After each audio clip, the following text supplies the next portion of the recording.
Hello दोस्तों, teaching गुरु में आपका फिर से स्वागत है। तो जैसा कि आप लोगों को थोड़ा-सा मुझे टाइम लगा, मैं कंटेंट्स अब बना रहा था या खुद क्रिएट कर रहा था मैं कलेक्ट करके जगह-जगह से। तो बहुत अच्छे कंटेंट्स हैं और आई होप कि मुझे नहीं लगता कि इससे अच्छे कंटेंट आपको कहीं मिलेंगे, वो भी फ्री ऑफ कॉस्ट में। टॉपिक वाइज़ मैं लगभग सारे सिलेबस कंप्लीट कराऊँगा और डेली 1-1 वीडियो या 2 वीडियो, 3 वीडियो मैं ऐसे ही टॉपिक वाइज़ डालता जाऊँगा। सिलेबस अपने पास रखिए और पेडागॉजी को श्योर ही आप बहुत अच्छे से कर पाएँगे अगर इस वीडियोज़ को देख लेते हैं। तो चलिए स्टार्ट करते हैं। तो पहला टॉपिक है समाजीकरण, सोशलाइज़ेशन। तो मूल्यों और मानदंडों को अपने आप में आत्मसात करने के लिए अधिगम की प्रक्रिया या समाज में रहना सीखने के तरीके को समाजीकरण की प्रक्रिया कहा जाता है। यह जीवन भर चलने वाली प्रक्रिया है, जिसके द्वारा एक व्यक्ति ये उस सामाजिक व्यवस्था के सिद्धांतों, मूल्यों और प्रतीकों को सीखता है, जिसमें वह भाग लेता है और उन मूल्यों और मानदंडों की अभिव्यक्ति जो करता है, वह उसको सीखता है। जैसे मान लीजिए आप समाज सोशलाइज़ेशन क्या है कि जैसे समाज के कुछ मूल्य होते हैं और कुछ मानक होते हैं कि जो हमें मानना पड़ता है। जैसे कि हम लोगों के साथ इंटरैक्ट करते हैं और जो भी सीखते हैं एक-दूसरे से, तो ये प्रक्रिया हमारी कहलाती है समाजीकरण। और ये जीवन भर चलने वाली प्रक्रिया है। हम कहीं भी जाते हैं, एक लोग दूसरों से मिलते हैं अपने समाज में, अपने स्कूल में, अपने कॉलेज में, कहीं भी जाते हैं, अपने परिवार में, तो ये जीवन भर चलने वाली प्रक्रिया है। तो जो हम एक दूसरे से आदान-प्रदान करते हैं, जो भी सिद्धांत हैं, जो भी मूल्य हैं, उनको सीखते हैं और एक दूसरे से रिसीव और सेंड करते हैं, एक दूसरे से प्राप्त भी करते हैं और एक दूसरे को देते भी हैं। तो नेक्स्ट डिफिनेशन है, यह एक ऐसी जटिल प्रक्रिया है जिसमें मानव समाज द्वारा प्रत्यक्ष व अप्रत्यक्ष तरीकों से सीखता है और यह पूरे जीवन तक निरंतर चलती है। तो वही जो मैंने बताया कि हम जब एक दूसरे से इंटरेक्ट करते हैं, एक दूसरे से बातचीत करते हैं, जहाँ भी जाते हैं वहाँ हमें कोई ना कोई मिलता है, हमारा सोसाइटी हो गया, हमारा कॉलेज हो गया, हमारा विद्यालय हो गया, तो यह निरंतर चलने वाली प्रक्रिया है। तो गिलिन के अनुसार एक डिफिनेशन है जो कि इंपॉर्टेंट है, एग्जाम में पूछ सकता है। तो गिलिन के अनुसार समाजीकरण से आशय उस प्रक्रिया से है जिसके द्वारा एक व्यक्ति समाज के एक क्रियाशील सदस्य के रूप में विकसित होता है, समूह की कार्यप्रणाली से समन्वय करता है, उसकी परंपराओं का ध्यान रखा जाता है और सामाजिक स्थितियों में व्यवस्थापन करके अपने साथियों के प्रति सहनशक्ति की भावना विकसित करता है। तो यही सेम चीज़ लिखा है इंग्लिश में मैंने। A process by which an individual develops into a functioning member of the group according to its standards, confirming to its mode, observing its tradition and adjusting himself to the social situation. वही चीज़ मैंने जो ऊपर बताई कि समाज में हम एक दूसरे से परस्पर अंतःक्रिया करते हैं और उनसे जो सीखते या आप दूसरों से सीखते या सिखाते हैं उनको, वही हमारा समाज सोशलाइजेशन होता है। समाज के मूल्यों, मानदंडों हो गए, कुछ सिद्धांत हैं समाज के जो हम एक दूसरे से सीखते हैं, वही सामाजिकरण है। तो दूसरा डिफिनेशन है बोगार्डस के अनुसार समाजीकरण वह प्रक्रिया है जिसके द्वारा व्यक्ति सामाजिक कल्याण हेतु एक दूसरे पर निर्भर रहकर व्यवहार करना सीखते हैं और जिसके द्वारा सामाजिक आत्मनियंत्रण, सामाजिक उत्तरदायित्व तथा संतुलित व्यक्तित्व का अनुभव प्राप्त करते हैं। तो बोगार्डस ने भी वही बात कही है कि समाजीकरण वह प्रक्रिया है जिसे हम एक दूसरे के कल्याण हेतु एक दूसरे पर निर्भर रहते हैं। एक दूसरे से जैसे हमको कुछ नहीं पता है तो वो हम अपने समाज से सीखते हैं, अपने सोसाइटी से सीखते हैं। तो ये डिपेंडेंसी हो गई हमारी एक दूसरे पे, जिसके द्वारा सामाजिक आत्मनियंत्रण, सामाजिक उत्तरदायित्व तथा संतुलित व्यक्तित्व का अनुभव प्राप्त करते हैं कि जो समाज में सही है, क्या गलत है। तो दूसरा है, नेक्स्ट टॉपिक है कैरेक्टराइजेशन ऑफ सोशलाइजेशन, मतलब उसकी विशेषताएं हो गई। ये एक सीखने की प्रक्रिया है, प्रोसेस ऑफ लर्निंग है यह, कि मतलब हम कुछ न कुछ सीखते हैं समाजीकरण में, हम कुछ न कुछ सीखते रहते हैं। यह जीवन पर्यंत प्रक्रिया है, मतलब लाइफ लॉन्ग प्रोसेस है, यह जीवन भर चलती है। हम किसी न किसी एक दूसरे से सीखते रहते हैं, चाहे वो समाज हो, चाहे हमारा विद्यालय हो, चाहे हमारा घर हो, चाहे परिवार हो। सांस्कृतिक आत्मसात करने की विधि प्रक्रिया, process of cultural assimilation. Cultural elimination मतलब जैसे कि हम एक दूसरे को कल्चर को सीखते हैं जब हम लोग कोई बात करते हैं।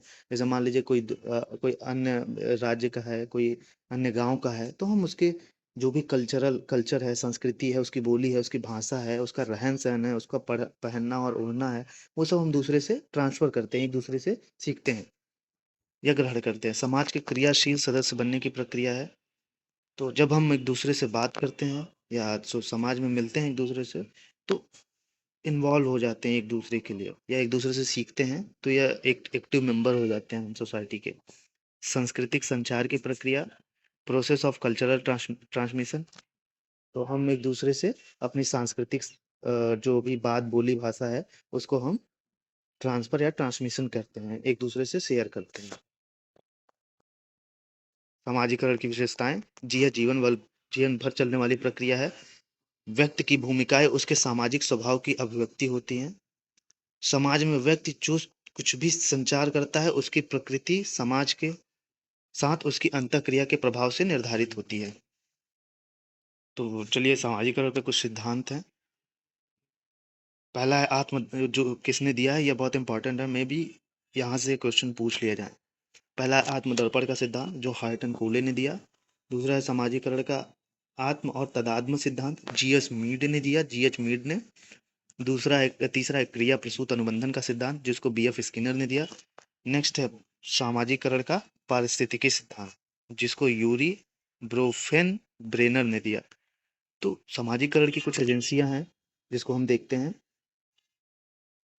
या कारक जिसको हम कह सकते हैं, यह 6 तत्वों में शामिल होता है। पहला है परिवार, वही हमने कहा कि जिस परिवार भी हम सीखते हैं सामाजिकरण में। दूसरी स्कूल की किताबें हो गई, कोई भी बुक्स हो गई, हम कुछ ना कुछ सीखते हैं उससे। साथी समूह हो गया, हमारे फ्रेंड सर्कल हो गए। मास मीडिया क्लब तत्व हो गए, जैसे हम टीवी रेडियो न्यूज के उस द्वारा देखते हैं। संस्कृति हो गई, और रिलीजन हो गया, धर्म। तो सामाजिकरण की प्रकृति क्या है? ये अंतःक्रियात्मक प्रक्रिया है, मतलब एक दूसरे से हम इंटरेक्ट करते हैं, एक दूसरे से बातचीत करते हैं, जहाँ भी जाते हैं हम एक दूसरे से मिलते हैं। तो एक दूसरे से अंतःक्रिया प्रक्रिया आजीवन चलने वाली प्रक्रिया, जैसा कि मैंने बताया कि ये जीवन भर हम कुछ ना कुछ एक दूसरे से सीखते हैं, या समाज में रहते हैं, कुछ ना कुछ बात करके एक दूसरे से शेयर करते रहते हैं। व्यक्ति सामाजिक मानदंडों की क्रियाशीलता को सीखते हैं। जो भी व्यक्ति है, जैसे वो समाज में क्या चीज़ मान्य है, क्या चीज़ नहीं मान्य है, जो सही है या कुछ सिद्धांत है, उसको हम एक दूसरे को एक्टिव होके सीखते हैं।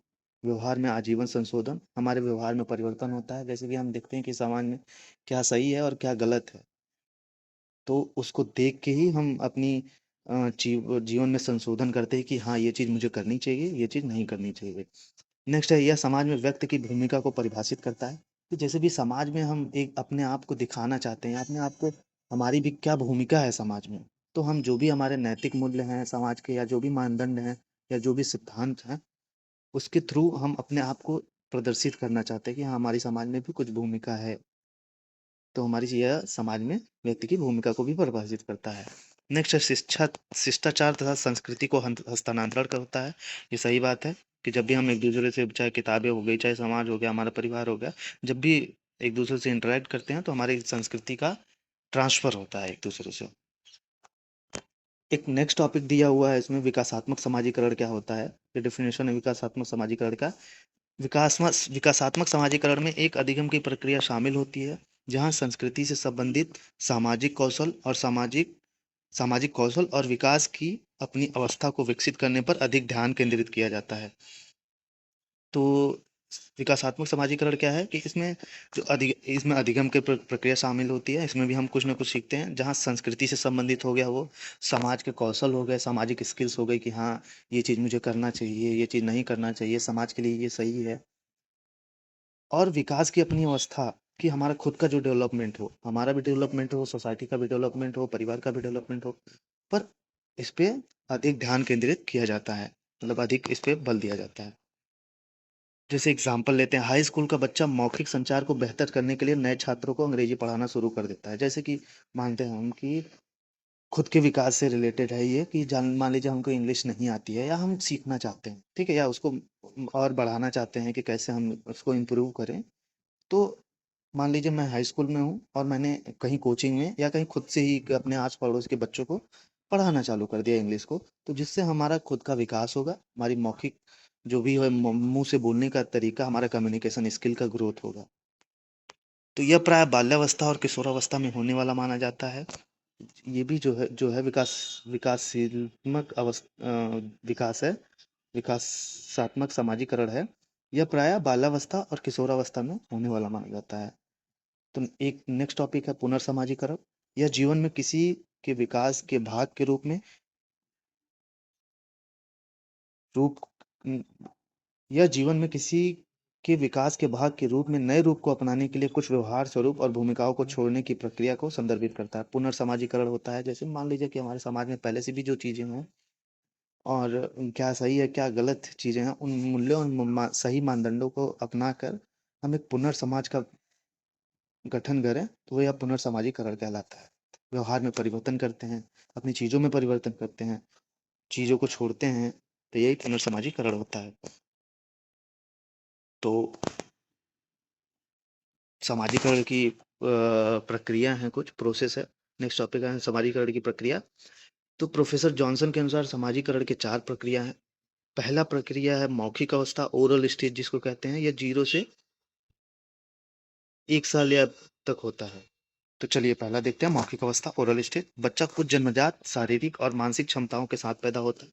बच्चा जो है वो कुछ जन्मजात जब पैदा होता है तभी से कुछ ना कुछ वो मानसिक उसकी कैपेबिलिटी रहती हैं, उसका दिमाग कैसे काम करता है, तो ये कुछ ना कुछ जन्मजात पैदा होते ही सीख के ही आता है।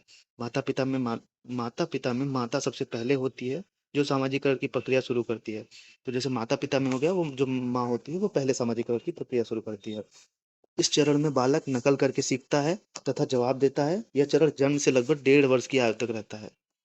यह जो चरण है ओरल स्टेज में, इसमें बच्चा क्या है, अनुकरण करके, इमिटेशन करके सीखता है। मतलब कि जो आप करेंगे उसको कॉपी करके सीखेगा। आप सही करेंगे तो सही सीखेगा, गलत करेंगे तो सही गलत सीखेगा। और यह जो चरण है ये जन्म से लगभग 1.5 वर्ष की आयु तक रहता है। नेक्स्ट है प्रछन्नता अवस्था, एनल स्टेज जिसको कहते हैं, अव्यक्तता स्टेज अवस्था।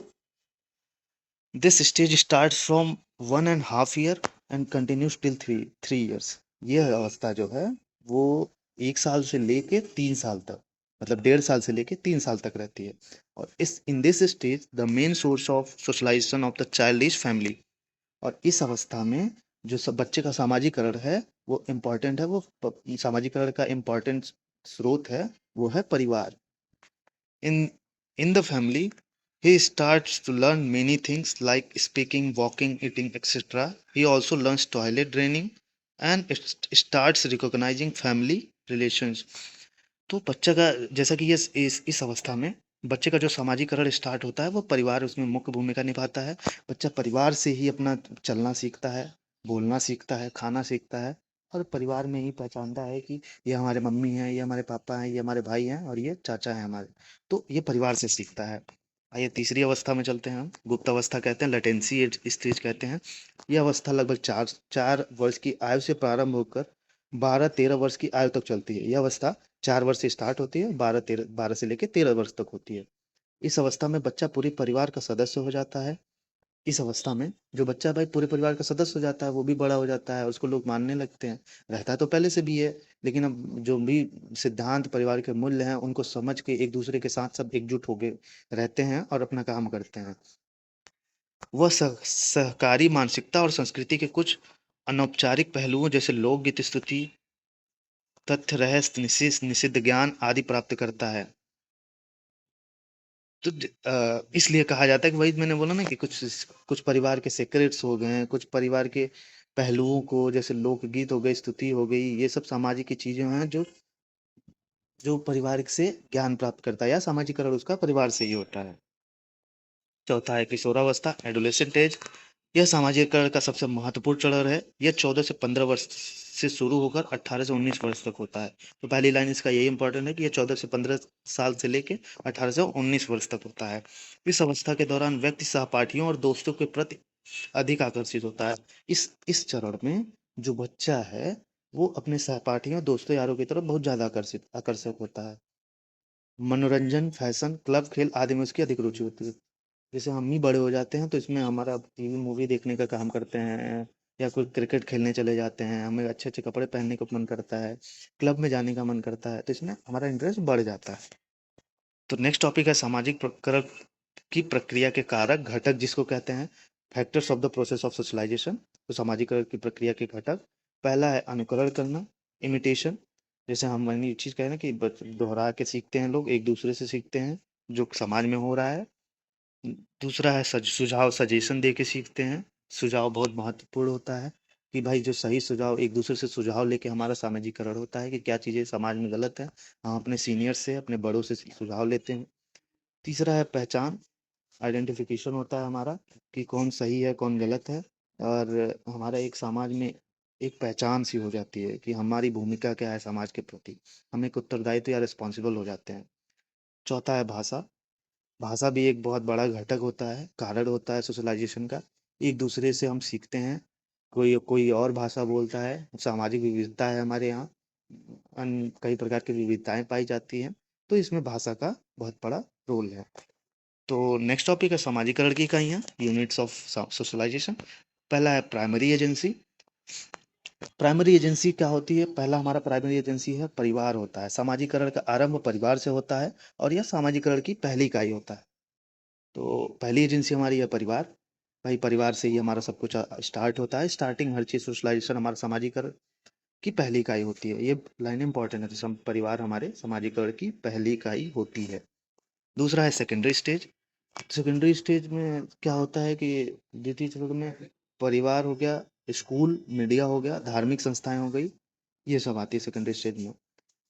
माइक्रो लेवल सोशलाइजेशन, सूक्ष्म स्तर के, इसमें आते हैं परिवार आता है हमारा, हमारा फ्रेंड सर्कल आते हैं और हमारे पड़ोसी आते हैं।